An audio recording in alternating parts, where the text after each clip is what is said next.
ہے رقم کرتے رہیں گے۔ یہ سکول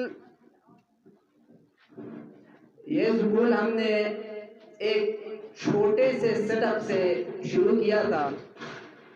اہل علاقہ،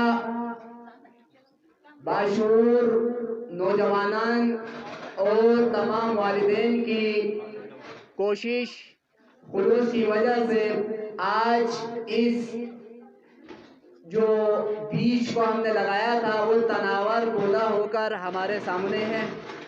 آج اللہ کے فضل سے اسی سکول سے پڑھے ہوئے بچے آپ کو مختلف اچھے سکولوں میں پڑھتے ہوئے نظر آئیں گے۔ محدود وقت میں اس سکول نے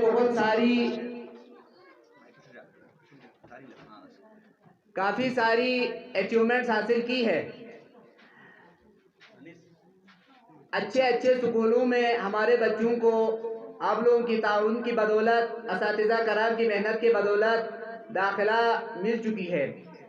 وہ چاہے اسوہ اسلام آباد ہو، چاہے اسوہ اسکردو ہو، چاہے بلتستان کے نامی گرامی سکولوں میں ہم فخر محسوس کرتے ہیں کہ ہمارے بچے اعلیٰ انٹری ٹیسٹ میں اعلیٰ نمبر لے کر معیاری تعلیم حاصل کر رہے ہیں، اور ہمیں امید ہے کہ ہمارے یہ بچے آنے والے دنوں میں ہمارے قوم کا اور علاقے کا نام روشن کریں گے۔ یہ صرف میرا اور آغازنین، صرف ہم دونوں کے چلنے سے، ہم دونوں کی محنت سے یہ تمام چیزیں ممکن نہیں تھی۔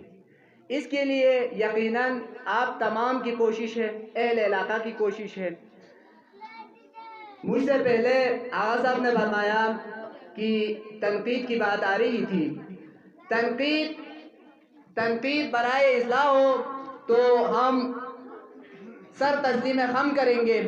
ہم بھی کوئی فرشتے نہیں ہیں، غلطیاں ہو سکتی ہے، انسان غلطی کا پتلا ہے، غلطی ہم سے ہو سکتی ہے۔ ہم اپنے آپ کو عقل کل ماننے کے لیے ہم تیار نہیں ہیں۔ غلطی انسان سے ہو سکتی ہے، انسان غلطی کا پتلا ہے۔ تو تنقید بات اسکول کے حوالے سے مختصراً، وقت کے دامن میں گنجائش نہیں ہے، مختصراً کچھ باتیں عرض کرنا چاہتا ہوں۔ مڈ ٹرم ایگزامینیشن 2021 ہم نے یہ پروگرام اس دفعہ تھوڑا مختصر کیا ہے۔ اینول میں انشاءاللہ ہم اپنی حسب روایت پروگرام کرتے رہیں گے۔ اس مڈ ٹرم میں ایک تو کرونا کی وجہ سے ہم نے مختصر کیا تھا، تو ماشاءاللہ کافی والدین یہاں پہنچ گئے اور ہمارے حوصلہ افزائی کی۔ اس کے بعد یہ جو ہم نے ایک سیٹ اپ چلایا تھا 2016 سے، ماشاءاللہ یہ ایک بہترین انداز میں جاری و ساری ہے۔ آپ تعاون بھی کر رہے ہیں، ہمیں امید بھی ہے کہ آپ تعاون کریں گے۔ اس میں چھوٹا سا جو ہے مختصراً پیرنٹس اور ٹیچرز، انتظامیہ، سکول کے حوالے سے اس میں تھوڑا سا گیپ ہے، اس کو ختم کرنے کے لیے